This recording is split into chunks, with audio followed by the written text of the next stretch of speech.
The next one we have is statement of purpose and motivation letter, how you need to structure them as well. When you look at the first one by your left corner, you see the candidate's name. You have to put your name, your address, and your email and phone number. Then when you look at my right, you will see the school you are sending the letter to and the address as well. Then you also see the subject, letter of statement of purpose or motivation letter, which ever one you're writing. Then you take note of the opening. My name is so person. I'm a graduate from so school with so CGPA and this and that and that and that. You are just trying to introduce yourself. So statement of purpose has to do with first one, the introduction. After you must have written a sweet introductory speech about yourself. Then you also put down the background. The background has to do with your present and your past, what you have actually been doing currently and what you have actually done in the past, which will also cover your research interest. That's why you see where I wrote you, that is the present situation or your present state, things that you have been doing currently. Maybe I work in a so school or I volunteer with so organization, and these are the things that I have been doing or we have been doing and stuff like that. Then the same thing applies to your past, maybe over the years, because in all of this background, you need to tell a story.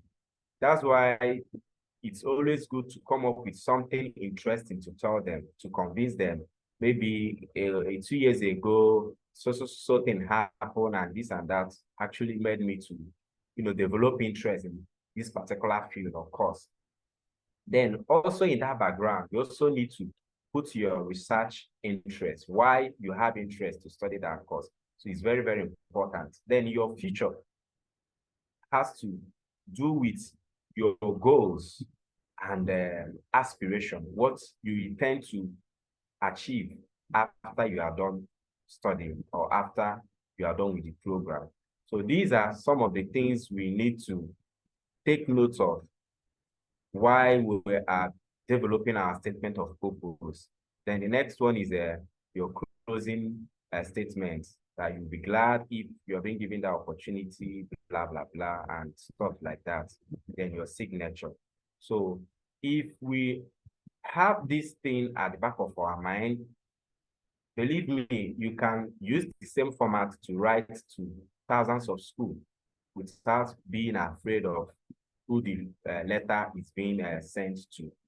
Then the next one you are going to see is an example of all these my explanation that has to do with statement of purpose. Like if you notice in the first paragraph, I wrote, my name is Okochi Agozeme, graduate from Enugu State University of Science and Technology at the Department of Mass Communication. Sorry, I use mass communication. I read engineering, yeah, agric engineering, but I have to just come up with some kind of a sample so that you will understand where I'm coming from. I'm interested in pursuing a Master's of Arts in International Relations. You see how I'm navigating, bringing it down to that particular course I have interest at, maybe a University of Washington or whatever. You put down the name of the university because the university has a prestigious reputation, world-class academic facility. You need to tell some of the information you have gathered about that particular school.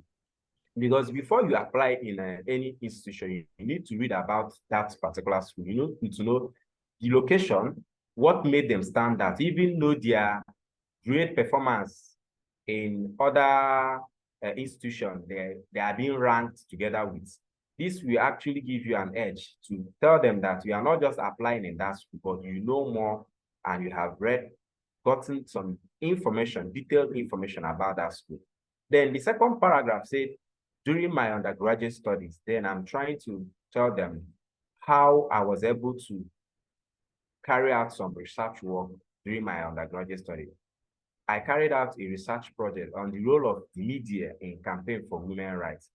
I would like to improve my knowledge of human rights on international relation. Then we are trying to tell them the reason why you are applying for this course is for you to actually have that international experience, exposure in that particular field, by carrying out further studies in this field, by understanding what makes global political order. You start mentioning those research interests that you have studied or you have observed, you want to develop your strength with. Then you move down to the next paragraph where you will see how I come up with a story. The human race has only one home, which is planet Earth. And it remains our responsibility to keep it safe. To be honest with you, I normally like using this particular phrase in all my applications to so many schools that have applied. They are uncountable, and it actually works for me. But I know how to navigate using that word to fit into that particular course. Just like I said here, the human race has only one home, which is a planet Earth, and it remains our responsibility to keep it safe with understanding of various international law and policy. You can still use to keep it safe with understanding of maybe environmental challenges, clinical, or you can keep it safe by understanding the art and culture of community. Just add anything that has to do with relating with our planet Earth and things surrounding our planet Earth and stuff like that. Then bringing it back to Nigeria. And I said here, my country, Nigeria, and many other countries, especially in the global south, that is other West African countries, are currently facing some various international affairs problems. So having said this, you are trying to narrow down your story that not just you are talking about the world, you're also talking about your country, then connecting with other African countries that have the same problem on international policy.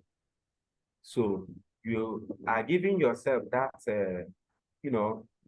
exposure that these people will see you as an interesting candidate and not just limiting yourself to a particular location, but you have this broad view of trying to understand the world at large. Then this one is a different background explanation on why you want to have that particular research. Then the other one says, as an international relation, then you are trying to tell them your goals and your aspiration, maybe your expectation. As an international relation, my primary responsibility is problem solving, developing new process, or gathering state critical information, maintaining good relationship, blah, blah, blah, blah, blah, blah, blah.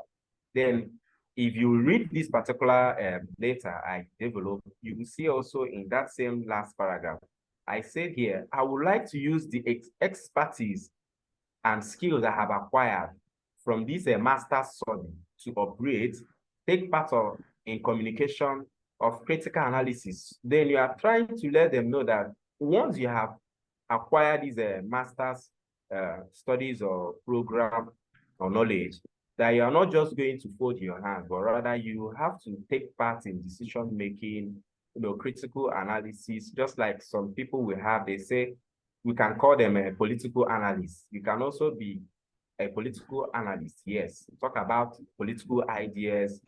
Once there is any political discussion, you air your opinion, you attend some UN conference and stuff like that. Even if you want to part of any contest for any political party position, because you have actually acquired an international policy-making exposure, the party will also embrace you because they know that you are the right candidate for that position. So this is how your statement of purpose, or rather motivation letter, it all depends on how you build your write-up to convince whoever that you are sending this letter to that you are the right candidate.